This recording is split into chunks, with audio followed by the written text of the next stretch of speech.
J'ai prévenu mes parents. C'était un moment unique dans une vie, mais ils ont choisi de ne pas venir. Ils ont manqué mon mariage pour un match de 90 minutes.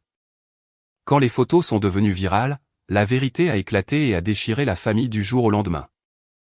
Quand j'avais 10 ans, j'ai obtenu une fois un score parfait à un concours de mathématiques à l'école.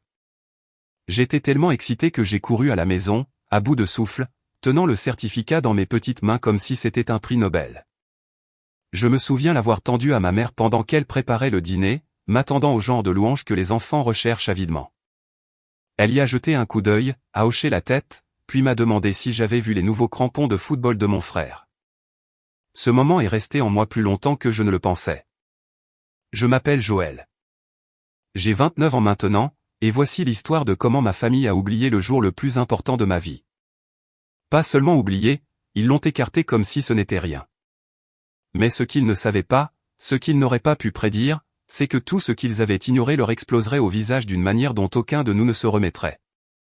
En grandissant, j'étais l'enfant facile, calme, responsable, celui qu'on pouvait laisser seul avec une boîte de Lego pendant des heures sans jamais faire de désordre. Mon jeune frère, Adam, était l'enfant prodige. Bruyant, charmant, athlétique. Il pouvait échouer à un cours, et il n'est tout simplement pas fait pour les examens. Je pouvais obtenir que des A, et c'est ce que nous attendons de toi, Joël. À un moment donné, j'ai cessé d'essayer de les impressionner. On ne peut crier dans le vide que pendant un certain temps avant d'abandonner et de se taire. Pourtant, je les aime. Ou peut-être que je voulais juste être aimé. Même adulte, je continuais à leur donner des chances. J'appelais régulièrement à la maison, je leur rendais visite tous les quelques mois, même si je vivais dans un autre état. Je me souvenais des anniversaires, j'envoyais des cartes, je demandais des nouvelles des matchs d'Adam, même quand je savais qu'il ne m'avait jamais demandé une seule fois des nouvelles de ma carrière. Je suis monteur de documentaires, au fait. Rien de tape à accent grave-l'œil, mais j'ai travaillé sur quelques projets Netflix et Hulu. Non pas qu'ils en aient jamais regardé un seul. Je leur ai dit une fois que j'avais été nominé pour un prix de montage. Maman a cligné des yeux et a dit, « C'est bien, mon chéri. » L'équipe d'Adam s'est qualifiée pour les régionales. Adam a toujours été le centre de gravité de notre famille. Ces matchs de football étaient sacrés. Je n'exagère pas. Une fois, nous avions les funérailles d'un parent. Mon père a quitté la veillée plus tôt pour arriver au coup d'envoi d'Adam à 13 h. Quand j'ai eu ma remise de diplôme universitaire, ils sont venus mais sont partis pendant la réception du déjeuner parce qu'Adam avait un entraînement. Ils ont manqué mon discours. J'étais le major de promotion. Alors, j'ai commencé à fixer des limites. Discrètement, sournoisement. J'ai arrêté de partager mes grandes victoires avec eux. Quand j'ai eu mon premier appartement, je ne leur ai dit qu'une semaine plus tard. Quand un de mes projets est devenu populaire sur YouTube, je n'en ai jamais parlé. Je gardais mes attentes basses, mais ensuite j'ai rencontré Élise. Élise est tout ce que je ne suis pas. Chaleureuse, pétillante, sans complexe sur ses émotions. C'est le genre de personne qui pleure devant les vidéos de mariage d'inconnus et se fait des amis dans les files d'attente des supermarchés. Nous nous sommes rencontrés alors que je montais un reportage sur la conservation de l'environnement. Elle était consultante sur le projet. Elle avait une présence apaisante et une agaçante habitude de me reprendre quand j'essayais de me dévaloriser. En un an, je savais que je voulais l'épouser. La demande en mariage était simple, juste nous deux lors d'une randonnée au bord d'un lac, une caméra cachée dans mon sac à dos et une bague que je portais sur moi depuis 3 semaines parce que je ne trouvais pas le moment parfait. Quand j'ai finalement demandé, elle a ri à travers ses larmes et m'a dit qu'elle attendait que je me décide. Elle avait déjà dit à sa mère que ça allait arriver. Sa famille m'a accueilli à bras ouverts. Son père m'a même serré dans ses bras, quelque chose que mon propre père n'a pas fait depuis que je suis adolescent.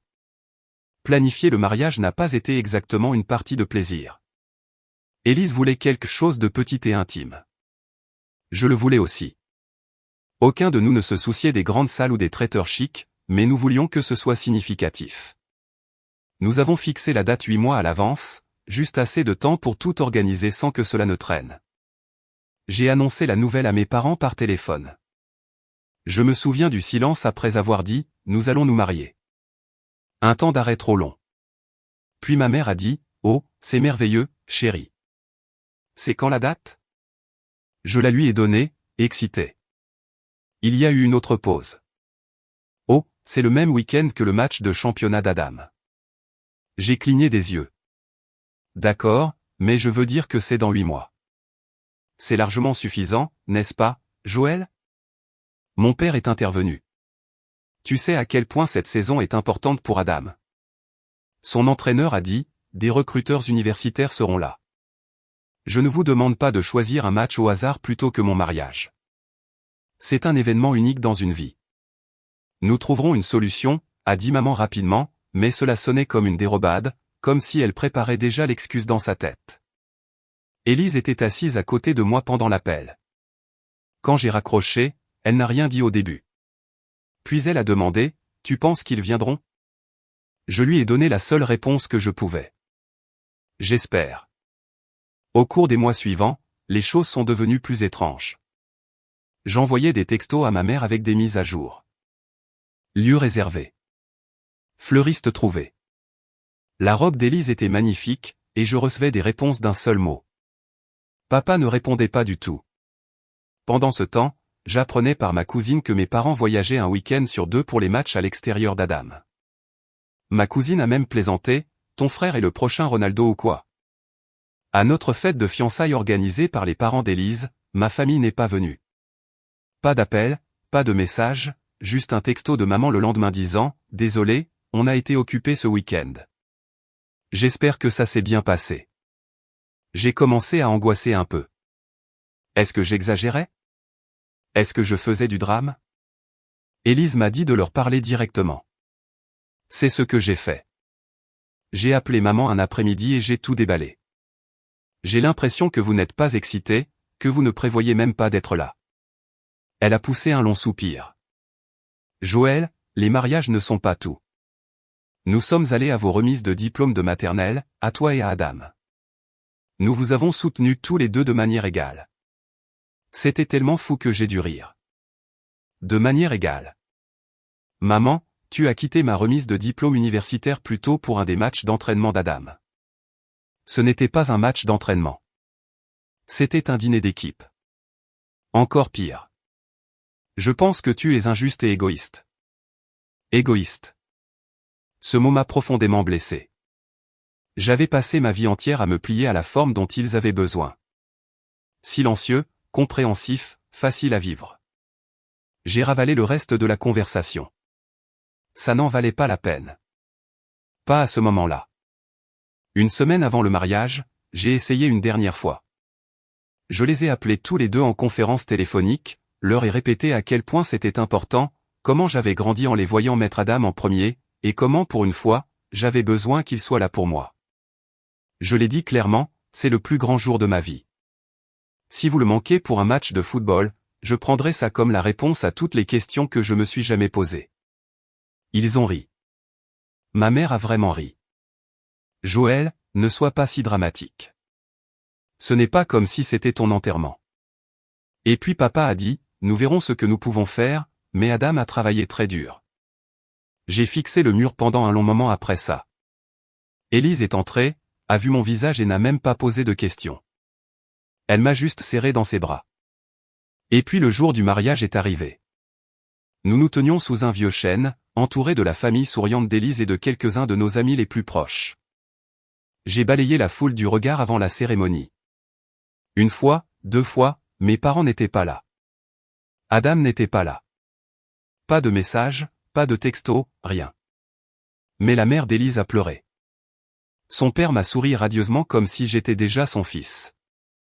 Et le photographe a tout capturé. La joie brute, la lumière du soleil dans le voile d'Élise, la façon dont ses yeux se sont illuminés quand nous nous sommes embrassés. J'ai posté quelques photos en ligne plus tard dans la nuit. Rien d'extraordinaire, juste une légende, j'ai épousé l'amour de ma vie aujourd'hui. Le matin, la publication était devenue virale.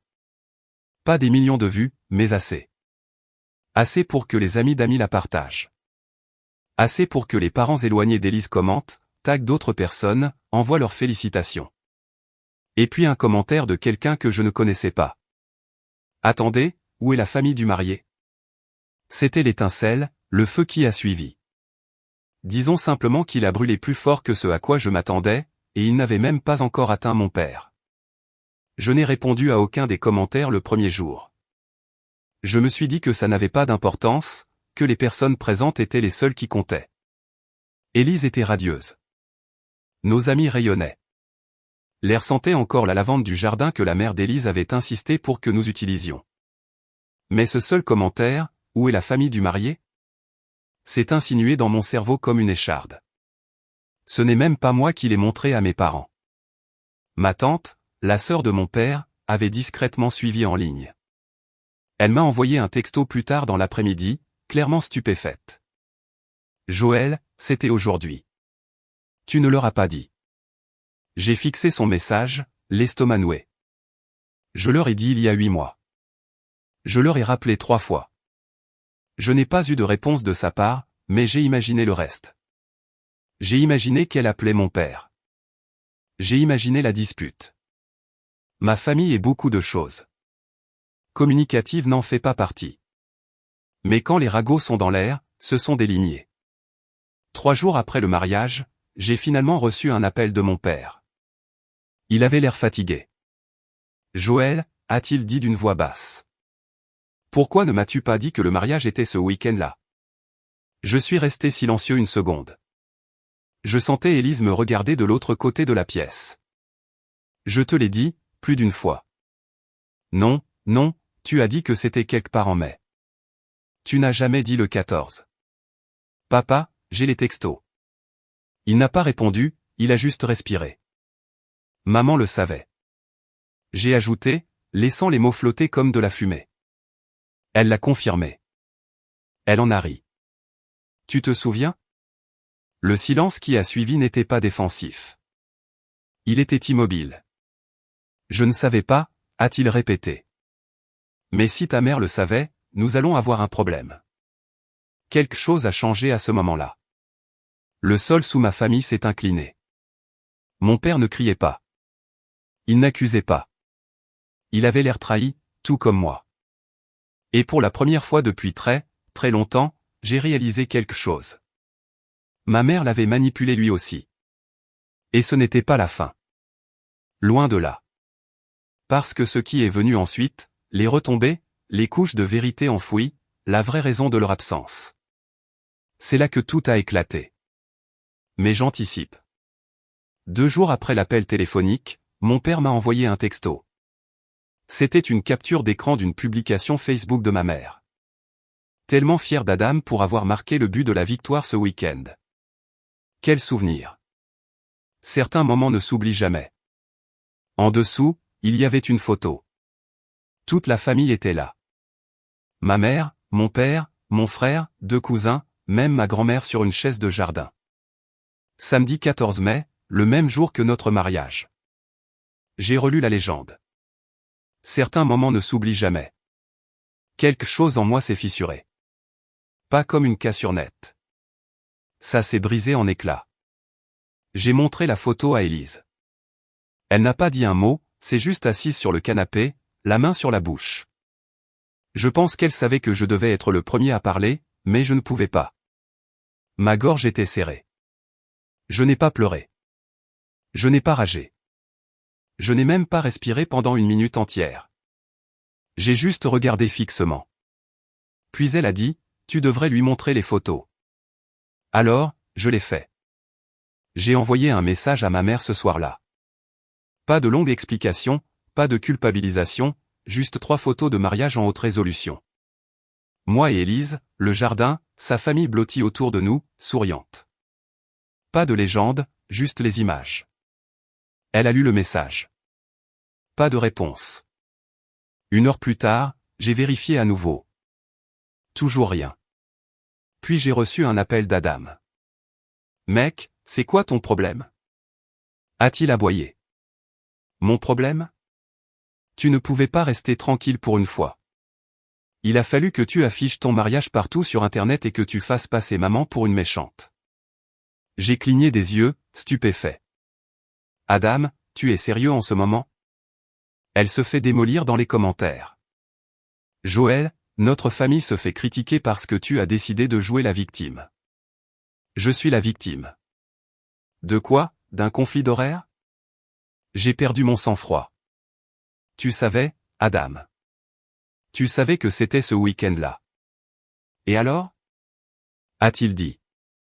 Tu as choisi un week-end que tu savais important pour moi et ensuite tu t'es énervé que je n'annule pas mon match, mon mariage. J'ai craqué. C'était mon mariage, Adam. Tu aurais pu le déplacer. L'arrogance pure dans sa voix. Ce n'était même pas de l'arrogance. C'était de la certitude. Comme si j'étais censé planifier tout mon mariage autour de son calendrier sportif. Comme si j'étais un satellite en orbite autour de son monde. J'espère que les recruteurs ont vu ton but, ai-je dit d'un ton plat. Parce que tu as manqué la seule chose qui comptait pour moi. Il a raccroché. Je n'ai pas parlé de cet appel à Élise. Pas tout de suite. Je ne pouvais pas. Je me sentais trop à vif, trop stupide. Et puis 2 jours plus tard, ça a empiré. Ma cousine Sarah, que Dieu la bénisse, m'a appelé en sanglotant. Elle avait parcouru Facebook et trouvé un message de groupe privé entre ma mère, 2 tantes et quelques membres de la famille. L'un d'eux en avait fait une capture d'écran et l'avait partagé avec elle. Et Sarah, que Dieu la bénisse 2 fois, me l'a envoyé. Il datait de 5 mois. Joël dit que le mariage est le 14 mai. Adam a un match ce week-end-là, donc nous ne pouvons évidemment pas y aller. Je ne veux pas qu'il fasse une scène à ce sujet. Mettons-nous tous d'accord pour dire que nous pensions que c'était la semaine d'après si ça se présente. Un autre message d'une de mes tantes. Peut-être lui dire que tu n'as jamais reçu l'invitation. Ça pourrait marcher. Et un autre. Ce n'est pas comme s'il était proche de nous de toute façon, juste la famille d'Élise et quelques collègues artistes. J'ai lu ces messages encore et encore, comme si une partie de moi espérait que les mots se réorganiseraient en quelque chose de moins cruel. Ils ne l'ont jamais fait. J'ai appelé mon père, je lui ai envoyé les captures d'écran. Il n'a pas décroché. 1 heure plus tard, j'ai reçu un message de sa part. Je reste à l'hôtel pour quelques nuits. C'est tout ce qu'il disait. Pas d'explication, pas de contexte, mais je savais. Et puis le téléphone a de nouveau sonné. C'était ma grand-mère, 83 ans, qui appelle rarement qui que ce soit. Elle n'a même pas dit bonjour, elle s'est juste lancée. Joël, qu'est-ce qui se passe, au nom de Dieu? Ta mère est dans tous ses états. Elle dit que ton père menace de divorcer. Elle dit que tu répands des mensonges sur la famille en ligne. J'ai senti quelque chose se durcir en moi. Ce ne sont pas des mensonges. Ai-je dit. Savais-tu qu'ils ont manqué mon mariage? Une pause. Je pensais que c'était une petite cérémonie à la mairie. C'est ce qu'elle t'a dit. Silence à nouveau, Joël. Elle a dit, tu ne les as pas invités. J'ai failli rire. J'ai envoyé des invitations. J'ai appelé. J'ai supplié. Elle a menti à tout le monde. Je ne sais plus quoi croire, a-t-elle murmuré. Crois les photos, ai-je dit. Crois le silence. L'appel s'est terminé. Je me sentais vide. Élise s'est assise à côté de moi, sa main dans la mienne. Ils sont en train de s'effondrer, a-t-elle dit doucement. J'ai hoché la tête. Elle a fait un choix. Et maintenant tout le monde le voit. Mais je n'avais pas encore tout vu. Pas encore. 1 semaine après le mariage, mon père est arrivé à l'improviste. Pas de valise, pas de sourire. Il s'est juste tenu à notre porte, chapeau à la main, les yeux injectés de sang. Je l'ai laissé entrer. Élise lui a fait un signe de tête polie, mais est resté à l'étage. Il s'est assis sur notre canapé comme s'il n'était pas sûr de le mériter. Je ne savais pas, a-t-il répété. Tu n'arrêtes pas de dire ça. Je le dis parce que c'est vrai. Je te l'ai dit. Je sais. Mais elle m'a dit que tu avais changé la date, que l'invitation avait dû se perdre. Que tu étais vague exprès. Elle a fait croire que tu ne voulais pas de nous là-bas. Je l'ai regardé fixement. La crois-tu maintenant? Il a secoué la tête lentement. Non, je ne la crois pas. Je n'ai pas répondu. Il a regardé autour de la pièce. Ses yeux se sont attardés sur une photo de mariage sur notre cheminée. Il a tendu la main vers elle, puis s'est arrêté. J'ai manqué ça, a-t-il dit, la voix brisée. Et je ne me le pardonnerai jamais. Je n'avais pas la force de le réconforter. Pas encore. Peut-être jamais. Mais ensuite, il a dit quelque chose que je n'oublierai jamais. Si elle a vraiment fait ce que tu dis qu'elle a fait, c'est fini entre nous. Et c'est là que j'ai réalisé quelque chose de plus profond que la trahison. Il ne s'agissait pas seulement de moi. La manipulation de ma mère ne m'avait pas visé uniquement.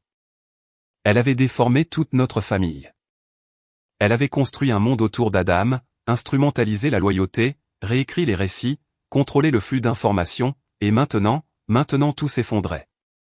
Mais le point de rupture n'est pas venu avant une semaine plus tard, quand j'ai découvert ce que ma mère avait prévu ensuite. Et c'est là que la vraie tempête a éclaté. Je ne m'attendais pas à ce que les choses se calment après la visite de mon père.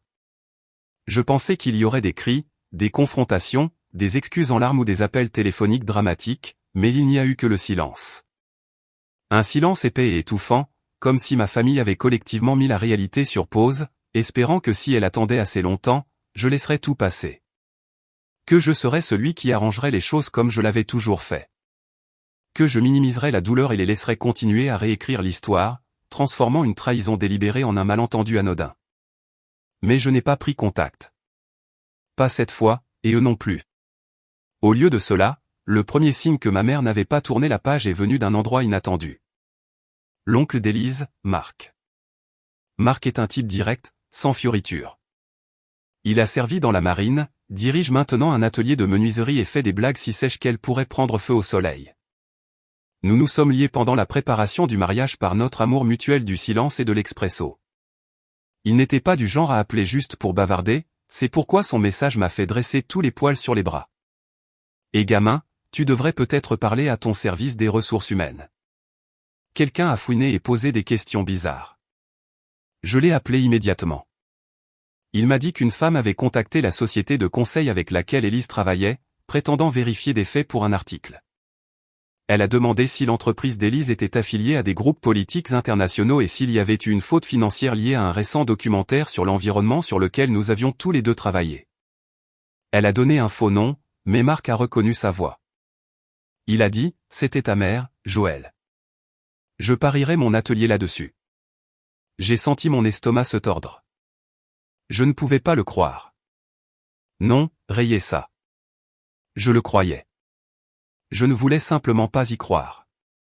Elle a appelé ton entreprise en se faisant passer pour une journaliste. Pas seulement la mienne, a-t-il dit. Elle a appelé le superviseur direct d'Élise. Je ne l'ai su que parce qu'ils ont trouvé ça étrange et en ont parlé autour d'un café. Ce soir-là, je me suis assis sur le canapé avec Élise, abasourdie, pendant qu'elle lisait le résumé de l'email que Marc avait transféré. Elle n'a rien dit pendant un long moment. Puis elle a levé les yeux et a dit, Joël, c'était destiné à nous faire du mal. Et j'ai su que ce n'était plus simplement de la mesquinerie. C'était du sabotage. J'ai confronté mon père. Je lui ai d'abord envoyé un texto pour lui demander s'il avait la moindre idée de ce que maman avait fait. Il a appelé dans les 2 minutes. Joël, je suis désolé, a-t-il dit avant même que je décroche. J'étais silencieux. Elle m'a dit qu'elle allait rétablir la vérité. Je ne savais pas ce que ça voulait dire. Je ne pensais pas qu'elle irait aussi loin. Pourquoi essaierait-elle de ruiner mon travail? Ai-je demandé, la voix basse. Je ne sais pas. Peut-être qu'elle pensait que tu céderais. Qu'elle pourrait te faire peur pour que tu te taises. Elle a toujours eu peur de la honte publique. Elle a menti, papa. Elle a planifié ça il y a des mois. Elle a retourné toute la famille contre moi et a ensuite essayé de faire passer Élise et moi pour des menteurs en ligne.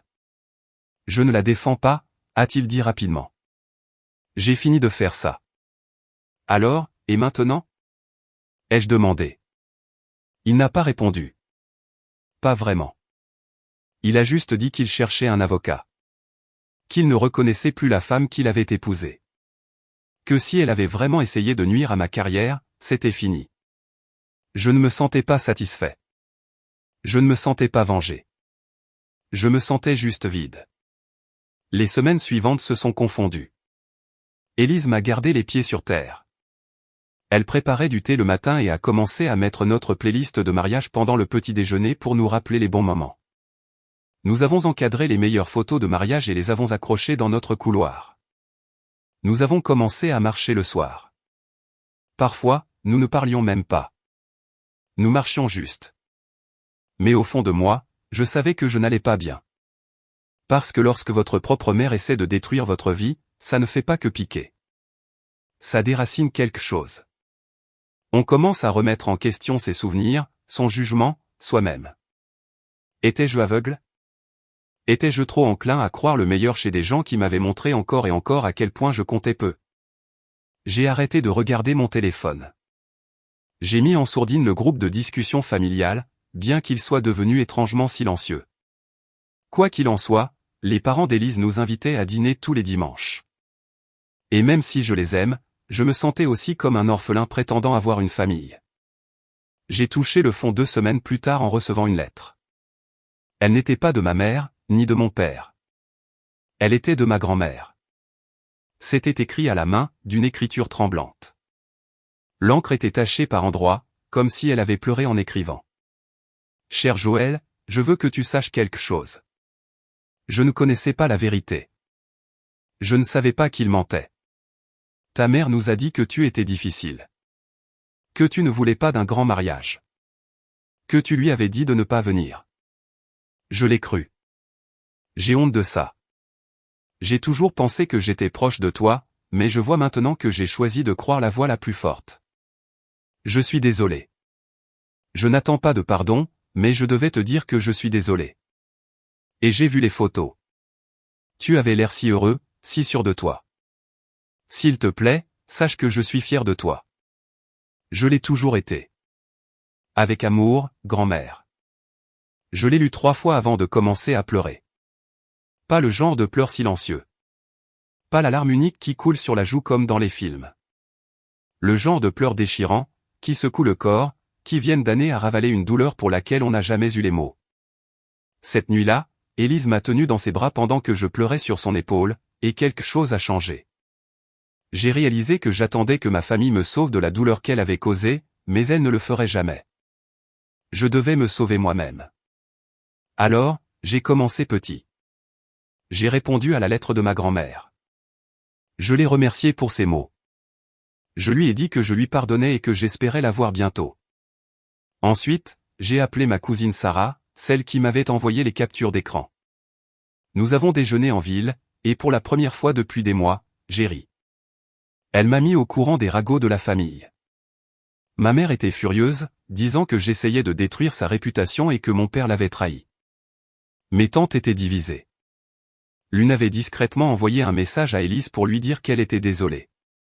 L'autre m'a retiré de ses amis sur Facebook. Ma mère niait toujours avoir passé les appels à l'entreprise d'Élise, mais apparemment, elle avait été prise dans un autre mensonge. Elle a dit à ma tante qu'elle ne connaissait pas la date du mariage, et cette même tante s'est souvenue d'y avoir été invitée explicitement dans un email de groupe. Les choses se fracturaient rapidement, mais pour la première fois, je ne me sentais pas comme celui qui était brisé. Je me suis plongé dans le travail. J'ai accepté un projet de série documentaire en freelance sur les photographes oubliés de la Seconde Guerre mondiale. De longues journées de montage, des bandes sonores de piano lentes et de vieilles images poussiéreuses en noir et blanc. Il y avait quelque chose de réconfortant à travailler sur des histoires de personnes qui avaient été ignorées et négligées. C'était personnel. J'ai recommencé à aller en thérapie. Élise m'a encouragé. Au début, j'étais hésitant. Et si ça n'aidait pas? Et si tout remuait empirait les choses? Mais la première séance m'a frappé comme un train de marchandises. Pas à cause de quelque chose de dramatique, juste une simple question. Quand avez-vous appris pour la première fois que vos besoins n'étaient pas importants? Je n'avais pas de réponse, mais je savais que j'avais vécu sous cette croyance pendant la majeure partie de ma vie. Avec le temps, j'ai commencé à m'en défaire lentement, comme si j'enlevais un vieux manteau étouffant que je ne savais pas que je portais. J'ai recontacté des personnes dont je m'étais éloigné, des amis de l'université, quelques anciens collègues. J'ai de nouveau laissé les gens entrer dans ma vie. J'ai même rejoint Élise dans l'un de ses projets de bénévolat, un programme médiatique local pour les jeunes aidant les lycéens à apprendre le montage vidéo. C'était étrange d'être admiré, mais ça a aussi guéri quelque chose. Ma confiance est revenue. Mon rire est revenu. Et un après-midi, assis dans un café ensoleillé avec Élise, j'ai reçu un email de Netflix. Ils voulaient présenter l'un des documentaires sur lesquels j'avais travaillé dans une série spéciale. Ils l'appelaient Les Visionnaires Cachés, et ils voulaient m'interviewer. Je suis resté assis là, dans un silence stupéfait, relisant le message. Élise m'a regardé en souriant. Quoi? Je lui ai montré. Elle a poussé un cri si fort que le couple à côté de nous a sursauté. Nous avons fêté ça ce soir-là et pour la première fois depuis des mois, je n'avais pas l'impression d'essayer de fuir le passé. J'avais l'impression de marcher vers quelque chose que j'avais construit. La semaine suivante, j'ai posté à ce sujet sur les réseaux sociaux. Juste une simple annonce avec un extrait de la bande-annonce du documentaire. Les commentaires ont afflué. Félicitations, fierté, surprise. Et puis, enfoui au milieu, un commentaire de quelqu'un dont je n'avais pas eu de nouvelles depuis très, très longtemps. Ma mère. Fière de toi. J'aimerais que nous ayons pu être là depuis le début. Pas d'excuses, pas de prise de responsabilité, juste un vague aveu passif dissimulé sous des louanges. J'ai fixé le commentaire pendant un long moment, puis je l'ai supprimé. Pas par colère, par paix, parce que je n'avais plus besoin qu'elle soit là. J'avais déjà réussi sans elle. Mais le vrai tournant, le moment où tout ce que j'avais construit est entré en collision avec tout ce qu'elle avait essayé de détruire, était encore à venir. Et quand il est arrivé, il n'a pas seulement mis fin à la dispute. Il a tout exposé. Lorsque le reportage de Netflix a été mis en ligne, cela a tout changé. Pas seulement ma carrière, même si, oui, j'ai commencé à recevoir des appels de producteurs, de journalistes, même d'un professeur d'université qui voulait que je donne une conférence. Mais cela m'a changé, moi. Quelque chose dans le fait de voir mon nom dans ce générique, d'entendre ma voix dans les interviews en coulisses, et de regarder le documentaire devenir tendance dans la liste des plus regardés pendant 3 jours d'affilée a finalement tout mis en place. Je n'étais plus le fils oublié. Je n'étais plus le plan de secours. Je n'étais plus celui qui devait mendier pour être vu. J'étais vu, pleinement, publiquement, de façon permanente. Et elle l'a vu aussi, car moins d'une semaine après l'explosion du documentaire, j'ai reçu un email. Il ne venait pas de ma mère, pas directement. Il venait de la responsable de son groupe d'église, quelqu'un que je n'avais rencontré qu'une fois des années auparavant, qui sentait toujours les bougies au citron et portait des colliers avec de grandes croix. Salut Joël. J'espère que ce message te trouve bien. Je voulais te dire à quel point ton documentaire était inspirant. Toute notre communauté l'a regardé ensemble lors de notre soirée cinéma du dimanche soir. Un travail vraiment magnifique. Ta mère est si fière. Elle nous a tous dit qu'elle avait toujours su que tu ferais quelque chose de spécial. Nous serions ravis que tu viennes parler à l'une de nos réunions bientôt. Je l'ai lu 2 fois, puis encore une fois juste pour être sûr de ne pas me tromper. Ma mère, la même femme qui avait essayé de saboter mon travail, qui avait orchestré une dissimulation pour manquer mon mariage, qui m'avait laissé croire pendant des années que j'étais le second choix, se pavanait maintenant avec mon succès comme si elle l'avait construit elle-même. Et c'est là que j'ai réalisé que ce n'était pas fini. Pas vraiment. Voyez-vous, j'aurais pu l'ignorer. J'aurais pu bloquer l'email, jeter mon téléphone à travers la pièce et continuer à vivre en paix. Mais quelque chose a changé en moi ce jour-là. Ce n'était pas de l'amertume. Ce n'était pas de la rancune. C'était de la clarté. Elle avait passé des années à réécrire le récit de notre famille. Elle s'était dépeinte comme la mère attentionnée, Adam comme le garçon en or, et moi, le silencieux, l'incommode, comme l'oubliable. Et maintenant que le monde m'avait reconnu, maintenant que des inconnus applaudissaient mon travail, elle essayait de revenir dans le train comme si elle avait fait partie du voyage. Ça me donnait la chair de poule. Mais plus que ça, ça m'a donné une idée. Je n'allais pas la confronter. Je n'allais pas crier ou l'interpeller au milieu d'un dîner de famille ou écrire un long email détaillant chaque blessure qu'elle avait jamais laissée sur mon dos. Non, j'allais faire quelque chose de mieux, quelque chose de plus propre. Ça a commencé par une liste. J'ai noté toutes les personnes à qui elle avait menti, toutes celles qu'elle avait manipulées pendant les retombées du mariage. Ma grand-mère, mes tantes, Adam, même certains amis de la famille qu'elle avait instrumentalisés pour répandre sa version de l'histoire. J'ai listé les personnes à qui elle m'avait décrit comme difficiles, aussi. Celles à qui elle avait dit que je ne les avais pas invitées, ou que j'avais choisi un mariage privé pour éviter les drames familiaux. Puis j'ai fait une deuxième liste. Toutes les personnes qu'elle respectait, toutes celles dont elle voulait l'approbation. Les responsables de l'église, les anciens collègues, son petit groupe de scrapbooking sur Facebook qui commentait les photos des albums des autres et partageait des citations de la Bible sur des mèmes de mignons. Parce que voici ce que j'ai appris de la thérapie et de 6 mois de clarté durement acquise. Les gens comme ma mère ne recherchent pas seulement le contrôle, ils recherchent l'admiration. Ils survivent grâce à la perception d'être le bon. Et au moment où vous leur enlevez ça, leur monde commence à s'effondrer. Alors, j'ai commencé à planifier. Le buzz de Netflix était encore élevé. J'en ai donc profité.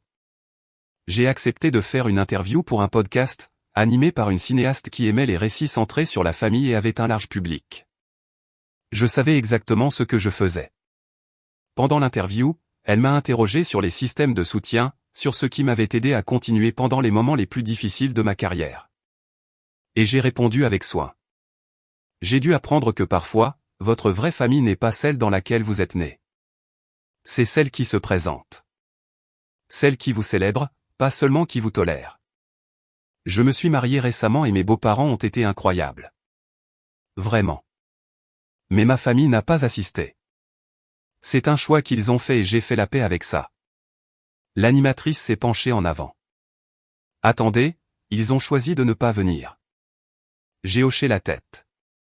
Oui, c'était dur, mais ça m'a appris quelque chose de précieux. On ne peut pas forcer les gens à s'en soucier. Il faut juste reconnaître quand ils ne le font pas et arrêter de mendier des miettes. Je n'ai pas donné de nom. Je n'en avais pas besoin. Le podcast est devenu viral. Des extraits ont été partagés sur Twitter, TikTok et Instagram. Arrêter de mendier des miettes est devenu un son tendance. Les gens l'ont repris avec leurs propres histoires de famille. Il a résonné avec des milliers, peut-être des millions de personnes. Et ma mère, elle était furieuse. Je l'ai découvert grâce à ma cousine Sarah qui m'a envoyé des captures d'écran de la page Facebook désormais privée de ma mère. Comment ose-t-il déformer la vérité comme ça? Nous l'avons toujours soutenu à notre manière. Tous les parents n'ont pas besoin d'assister à un mariage pour prouver leur amour. Mais elle ne le niait plus. Elle le défendait. Et c'est tout ce dont j'avais besoin. Car ensuite est venue la collecte de fonds. Élise aidait son association locale de médias pour les jeunes depuis un certain temps. Il manquait de fonds et avait besoin d'un nouveau laboratoire de montage. J'ai proposé de donner du matériel et, impulsivement, j'ai proposé de sponsoriser tout le programme. Nous l'avons renommé l'initiative Joël Wexler pour les jeunes conteurs. Il voulait l'annoncer publiquement, communiqué de presse, événement de lancement, tout le tralala. J'ai accepté, mais à une seule condition. Je devais rédiger la lettre officielle du donateur, et je l'ai fait. J'ai eu la chance de trouver ma voie dans le monde de la narration, mais je ne me suis pas toujours senti écouté. En fait, pendant une grande partie de ma vie, je me suis senti invisible, même pour les personnes qui étaient censées m'aimer inconditionnellement. Ce programme existe parce que les voix des jeunes comptent. Leurs histoires méritent d'être entendues avant que le monde ne leur dise qu'ils sont trop silencieux, trop bizarres, trop incommodes. Je dédie cette initiative aux familles que nous construisons lorsque nos familles de naissance nous font défaut. Ça a frappé fort. Ça a fait la une des journaux locaux. Les parents d'Élise ont pleuré en la lisant. Et puis, une semaine plus tard, l'invitation est revenue de la responsable du groupe de l'église. Nous serions ravis que vous veniez parler. La communauté des femmes prépare une célébration pour l'anniversaire de votre mère. Elle est une telle lumière dans notre communauté. Nous avons pensé que ce serait charmant si son fils, le cinéaste à succès, pouvait la surprendre avec quelques mots d'appréciation. J'ai fixé cet email pendant un très, très long moment. Je n'ai pas répondu. Au lieu de cela, je l'ai transféré à Sarah.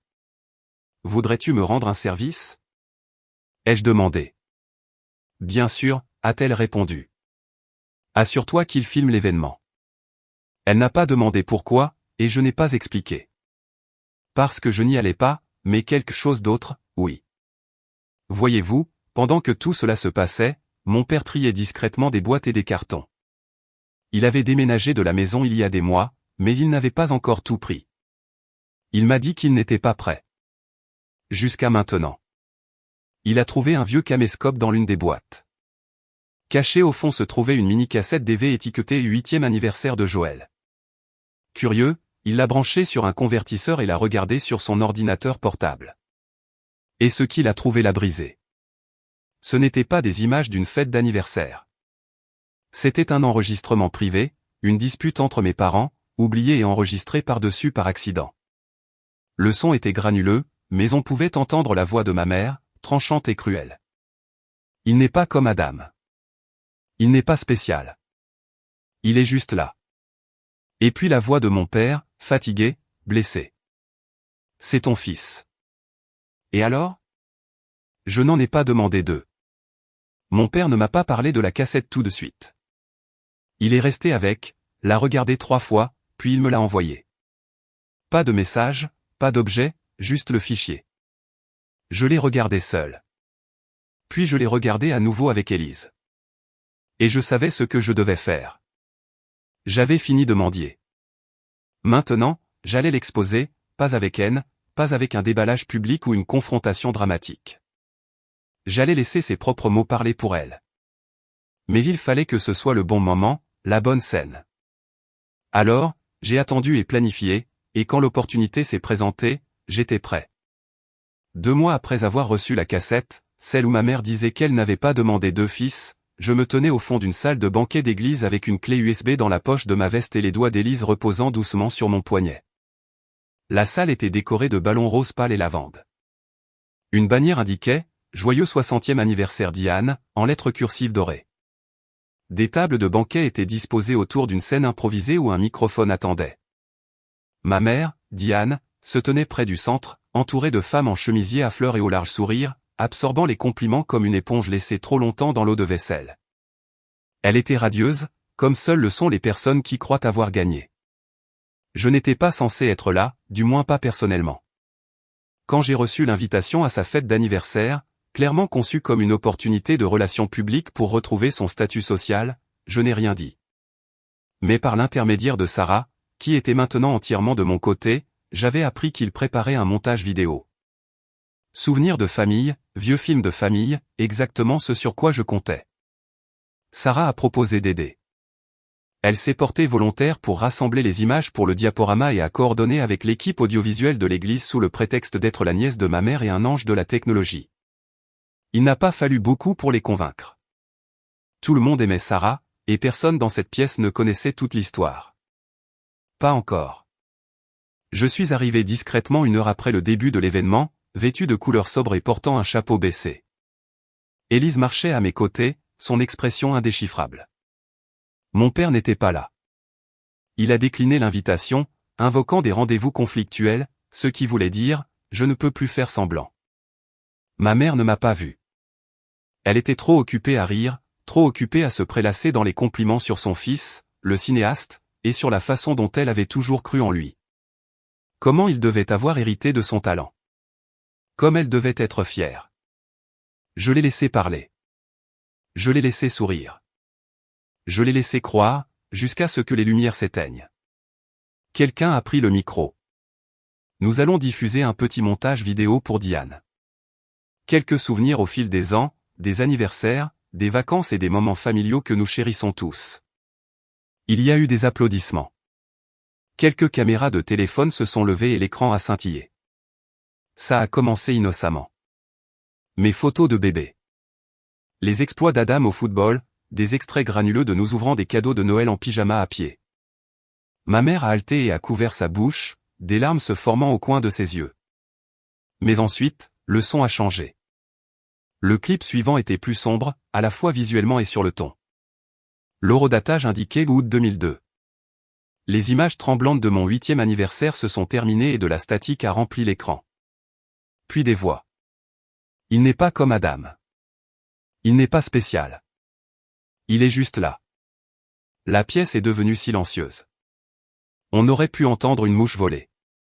C'est ton fils. Et alors? Je n'en ai pas demandé 2. Le visage de ma mère s'est figé. Au début, les gens ont pensé que ça faisait partie de la vidéo. Peut-être une blague, un bêtisier.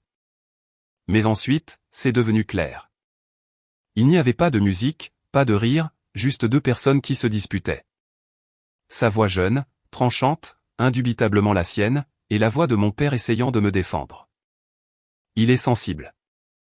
Il essaie. Tu ne le vois pas parce que tu es trop occupé à te vanter d'Adam. Oh, s'il te plaît. L'un d'eux va nous rendre fiers. L'autre finira probablement par pleurer dans un coin quelque part. Les halètements sont venus alors, se propageant lentement dans la pièce comme un écho sous l'eau. Le clip s'est terminé, de la statique à nouveau, puis l'écran est devenu noir. Silence. Un silence complet, étouffant. J'ai fait un pas en avant, j'ai enlevé mon chapeau, j'ai marché lentement vers l'avant, le cœur battant, mais les mains fermes. J'ai pris le microphone alors que ma mère se tournait vers moi, son visage pâle, sa bouche légèrement ouverte, figée par le choc. Certaines personnes m'ont reconnu immédiatement. D'autres ont mis un moment, mais en quelques secondes, les murmures ont commencé. J'ai pris une profonde inspiration. Salut, je suis Joël, le fils de Diane. Plus de murmures. Une femme a porté la main à sa poitrine. Je ne prévoyais pas de parler ce soir, mais comme ma mère a partagé mon histoire avec tant d'entre vous ces derniers temps, s'attribuant le mérite d'une vie qu'elle a activement essayé de saboter, j'ai pensé qu'il était juste de vous laisser entendre une version différente. Ma mère a ouvert la bouche. J'ai levé un doigt, calme, contrôlé. Ne dis rien. Tu en as assez dit. Je me suis retourné vers la salle. On m'a dit que ma mère n'était pas venue à mon mariage à cause d'un conflit d'horaire, qu'elle me soutenait à sa manière, que j'exagérais. J'ai fait une pause. J'y ai cru pendant longtemps. J'y ai même cru quand elle a essayé de nuire à ma carrière en coulisses. Quand elle a appelé mon travail en se faisant passer pour une journaliste, quand elle a dit à notre famille que je ne les avais pas invités. J'ai cru à ces mensonges parce que, comme la plupart des enfants, je voulais croire que ma mère m'aimait, que je comptais. J'ai baissé les yeux, laissant le silence s'étirer. Mais je n'y crois plus. Parce que l'amour ne ressemble pas au sabotage. Il ne sonne pas comme cette cassette, et il ne manque certainement pas votre mariage pour assister à un match de football. Un homme près de l'avant s'est agité, mal à l'aise. Une femme à côté de lui a mis la main sur sa bouche. Ma mère a réessayé. Joël, s'il te plaît. Ce n'est pas le moment. N'est-ce pas? Je me suis tourné pour lui faire face directement. Tu as fait de mon mariage une affaire personnelle. Tu as fait de mon succès une affaire personnelle. Tu as déformé chaque moment que j'ai jamais eu en quelque chose que tu pouvais revendiquer. Et maintenant tu veux de la sympathie parce que j'ai enfin arrêté de te laisser réécrire l'histoire. Ses yeux se sont remplis de larmes. Je suis fier de toi, a-t-elle murmuré, la voix tremblante. Tu es fier maintenant, ai-je dit. Maintenant que des inconnus applaudissent. J'ai pris une dernière inspiration. Tu m'as appris que les gens ne t'aiment que si tu leur facilites la tâche. Mais j'ai fini de la faciliter. J'ai fini de m'excuser d'avoir besoin d'un amour que tu n'as jamais voulu donner. Je me suis reculé, j'ai tendu le micro à Sarah. Elle a hoché la tête, les lèvres serrées, et je suis sorti. Je n'ai pas regardé en arrière. Élise attendait devant les portes. Ses yeux brillaient, mais elle n'a pas dit un mot. Elle a juste pris ma main, et nous sommes sortis dans la fraîcheur du soir. Les bruits de murmures choqués nous suivaient. Plus tard, j'ai entendu dire que ma mère s'était assise et n'avait pas parlé du reste de la nuit. Certaines personnes sont parties tôt, d'autres sont restées et ont maladroitement picoré des parts de gâteau. La responsable du groupe de l'église a envoyé un email frénétique 2 jours plus tard, s'excusant et disant qu'elle n'avait aucune idée du contexte plus profond. Le groupe des dames artisanes, sa fierté et sa joie, l'a discrètement retirée de son rôle d'administratrice. Ma tante a cessé de répondre à ses appels. Et Adam, il m'a appelé une seule fois. Il n'a pas crié, n'a pas accusé. Il a juste dit, tu l'as atomisé, mec. J'ai répondu, c'est elle qui a allumé la mèche. Il a raccroché. Nous ne nous sommes pas parlé depuis. Quant à mon père, il a finalement déposé les papiers du divorce. Il m'a envoyé un message discret après. Merci de m'avoir donné la force. Et grand-mère, elle est venue nous rendre visite, a apporté des biscuits au citron et m'a serré si fort dans ses bras que j'ai failli pleurer à nouveau. Nous n'avons pas parlé de la vidéo. Nous n'en avions pas besoin. Parce que certaines choses, une fois vues, ne peuvent être dévues. Et moi, j'ai continué à m'élever. J'ai terminé un autre documentaire, j'ai été invité à parler à un festival de cinéma. Élise et moi avons voyagé en Italie pour notre lune de miel tardive. J'ai finalement donné cette conférence à l'université. Et chaque fois que quelqu'un me posait des questions sur mon succès, je leur disais la vérité. Il ne venait pas seulement du talent. Il venait du silence, du fait d'être négligé, d'apprendre à écouter si attentivement que je pouvais voir ce que les autres manquaient. Il venait du fait de savoir ce que ça fait d'être oublié et de décider que je ne m'oublierai plus jamais. Ma mère a essayé de m'effacer de son histoire, alors j'ai écrit la mienne.